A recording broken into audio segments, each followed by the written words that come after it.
everyone! So just to give you guys all an update, I actually ended up losing 1 pound this week, so that puts me at 231 pounds, which is still a pretty far ways away from where I want to get, but it's promising. But yeah, please be sure to like, comment, and subscribe if you want to see more of my journey. Hey everyone, it's Kaya, and I know this episode is going to ruffle some feathers. I can already see the comments right now and the amount of dislikes, but what I'm going to say needs to be said because I am seeing a huge and kind of disturbing trend in certain communities, and especially communities that I am attached to, so let's do this. I consider myself to be a really body positive person. Like, I hated myself for so long, and to just admit and come out to myself that I really actually love myself and I want to see myself improved, that really changed my life. And even if you don't like want to lose weight or anything, like, you could still be body positive. Like, the only thing you need to be body positive is to have a body. And not a fat body, not a curvy body, no, just a body.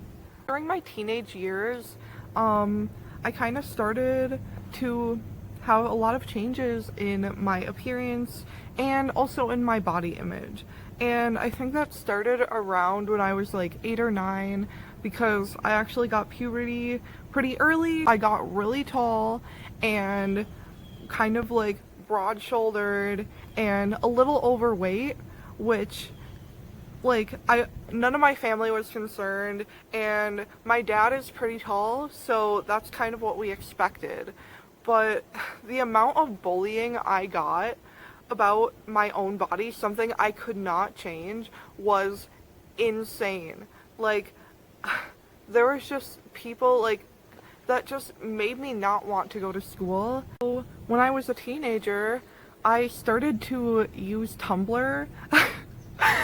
It's pretty much a huge mistake from the get-go, but I actually found a lot of solace there because it was like a community that I could go to, and I was big on like a bunch of fandom Tumblrs and stuff, and that's really where I started to find like body positivity. I started seeing all these body positive posts and Tumblrs that were really dedicated to this kind of like pretty, like all these posts. They had like flowers and pretty pastel-y colors, and it would be like, you're worth it and your body matters, like all that kind of stuff. And I thought that was so cool because a lot of them would have like different types of bodies. So they'd have like, oh, if you're bigger, if you're like thinner, if you're tall, if you're short, if you're disabled and you can't walk or you can't hear or you can't see, and if you have vitiligo or some kind of burns or scars or something, like, your body is beautiful and you should love that. And I really resonated with that because at that time in my life, I was really standing out from the crowd. Like, I was big and tall, and all the other girls in my grade were kind of like petite, kind of like teenage looking girls, which is totally okay. It really set me apart, and so that really spoke to me. And I also think around that time, the song All About That Bass came out by Meghan Trainor, and I really liked that song. Like, I just thought that she was just living, loving life. She loved her body and she loved her curves or whatever.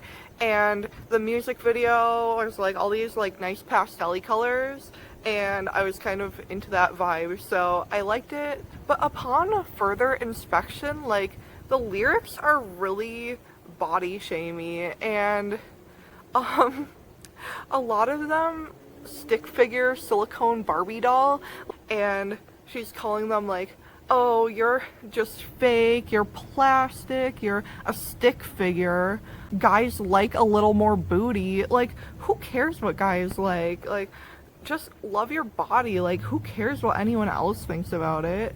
And that really goes against the whole thesis of the song. Like, it should be about loving yourself, but it's just about shaming other women, and that is not right. And around that time is when the cracks really started kind of showing in my mind, because I also remember they would have like these art pieces that were like what Disney princesses would really look like, and then it would all be these same sized, like kind of like more overweight or obese women, but they would always have like the same hourglass figure and like big hips, like big chest or whatever, and like big lips.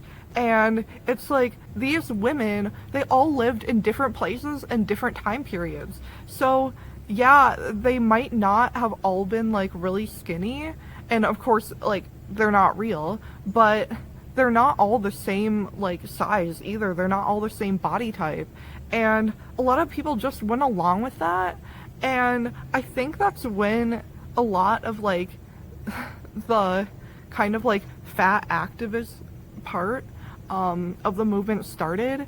And this is when I get into like some really tricky areas, because much as I love like body positivity, I just cannot get over what some of these people say. It actually wasn't until a few months ago when I started like watching some really shocking videos detailing how deep the fat activist movement goes and how distressing it actually is.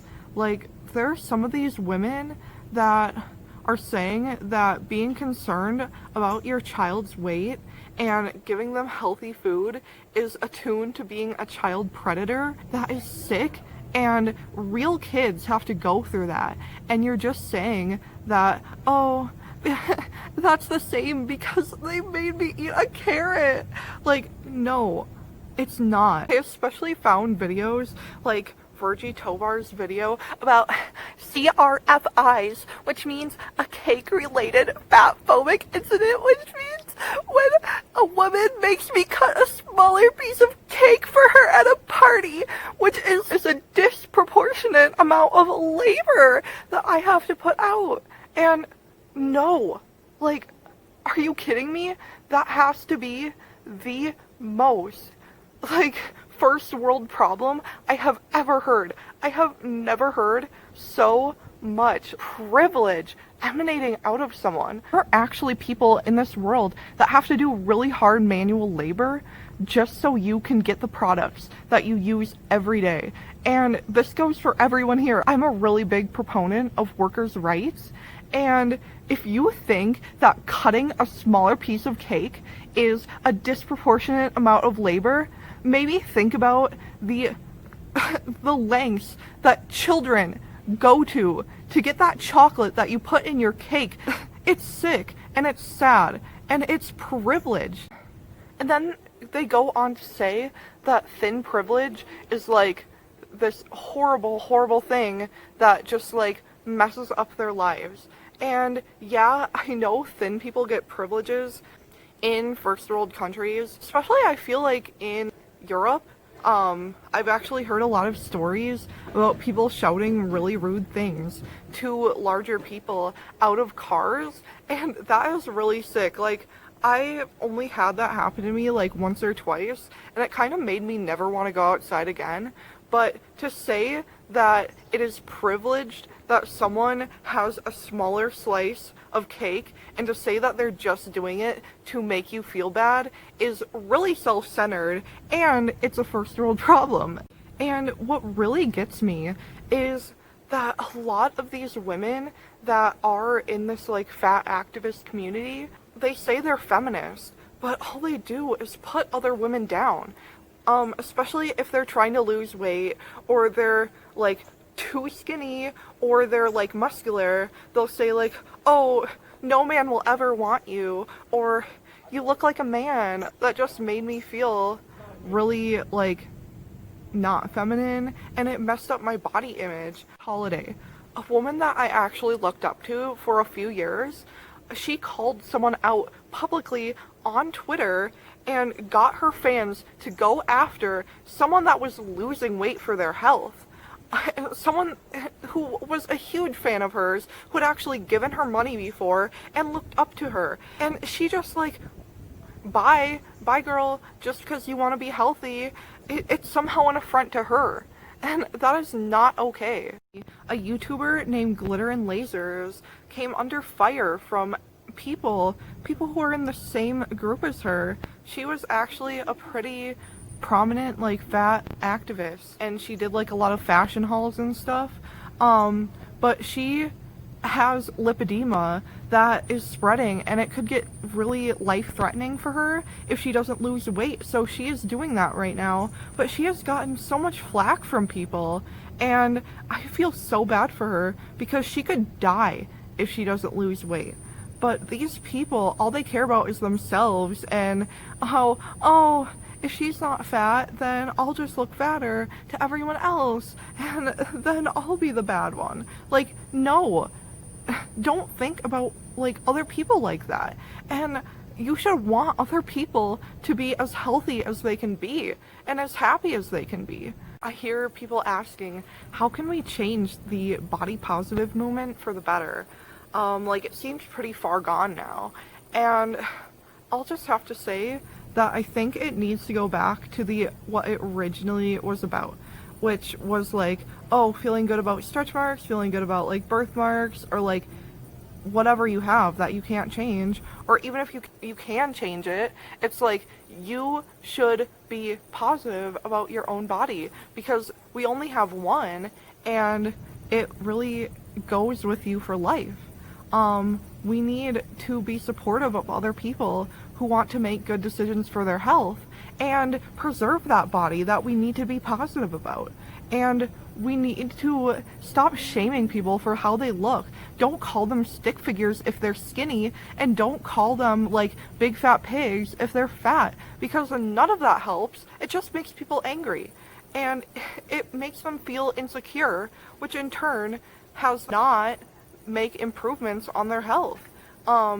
Even if you want them to. Like, tough love really doesn't work unless it's from the right people. And if you're leaning out a car window on a street shouting at a person, you are not the right person. Also, if you are going after someone for losing weight for their own health, and having your Twitter followers go after them too, you're not the right person either. You are just hurting them, and you're causing them to do dangerous things, which is not get healthy, even if they need it, even if it's life-threatening, which this woman's was. You're just kind of a sick person that wants to put other people down to make yourself feel better, and like, I'm a feminist, and we should not be doing that to other women. We should be focusing on them for what they actually believe and not what they look like, because that is immature and it is not helpful. So to anyone watching this video right now, please remember to love yourself no matter what other people say. So I hope you all have a good day. Bye! See you in my next video!